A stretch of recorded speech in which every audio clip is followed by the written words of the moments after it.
Crazy ending, nagwala si Coach Chot Reyes, kulang na lang manapak ng babaeng referee. Grabe ang naging pisikalan, buhay pang Grand Slam bid ng TNT. So quarterfinal matchup, Magnolia Chicken Templados naman na may twice to beat advantage kontra sa TNT. Will opening quarter, kasama na sa starting lineup si Heading na agad na itala rin ang kanyang unang basket. Matapos siya, napatake over din agad si Calvin Optana na kumana agad ng napakainit na 10 straight points. Sa kabila naman kay Ian Sanggalang galing ang first 6 points ng hot shots. Nakatikada rin agad ng back-to-back 3-pointer si Paul Lee at Saber Lucero. Will kasususpindi lang ni BGR dahil sa ginawang flagrant foul penalty 2 sa Hinebra. Heto't nakikipagpisikalan na naman. Jerome Lastimosa off the bench, kumana rin agad ng 5 straight points at sa dulo, naitala rin agad ni William Navarro ang kanyang unang field goal, 22-18 in favor of Magnolia Hot Shots. Second quarter nang ipinasok na si Tito Rafi Ribis na naging best player pa sa kanilang last game at dito na itala rin agad ni Ribis ang kanyang unang punto sa free throw lane. Matapos namang mabokya sa unang quarter, dito na pa-step up agad si RR Pugoy na kumana ng 6 straight points. Dahil dyan napatawag agad ng timeout ang Hot Shots dahil abante na ng 4 ang TNT. Will kinakailangang manalo ng TNT this game dahil dito nakataya ang Grand Slam ng kanilang prangkisa. Problema nga lang at under 3 minutes dito na nakaka-counter ang Hot Shots ng top of the key 3-pointer mula kay William Navarro na nasundan pa ng 4-point shot ni Paul Lee na meron ng 9 points. After nyan, patapos na ang first half, abay nagwala pa si Coach Chot Reyes nang hindi magustuhan ang tawag ng babaeng referee. Dahil sa galit, sinipa pa ni Coach Chot ang kanilang bench at pinapapalitan sa technical committee ang referee. Natapos ang first 2 quarter, abante ng 7 points ang Hot Shots, 44-37. Start of the third quarter, nagtuloy-tuloy pa ang run ng Hot Shots with 6-0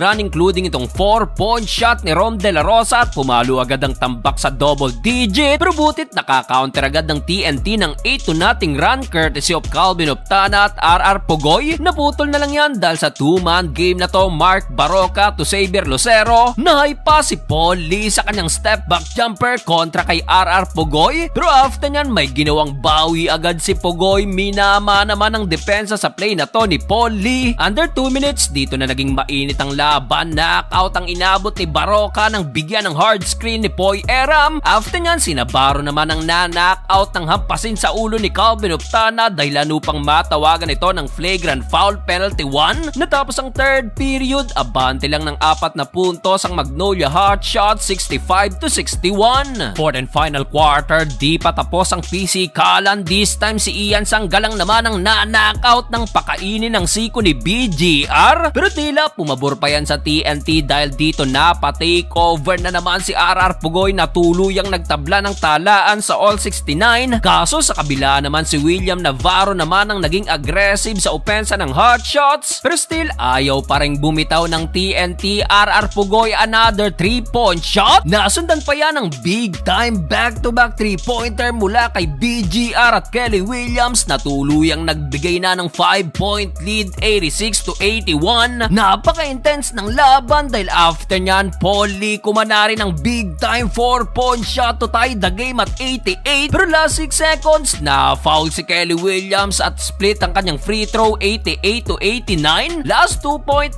seconds, na lockdown na si Lucero. Sa uli, buhay pang Grand Slam bid ng TNT.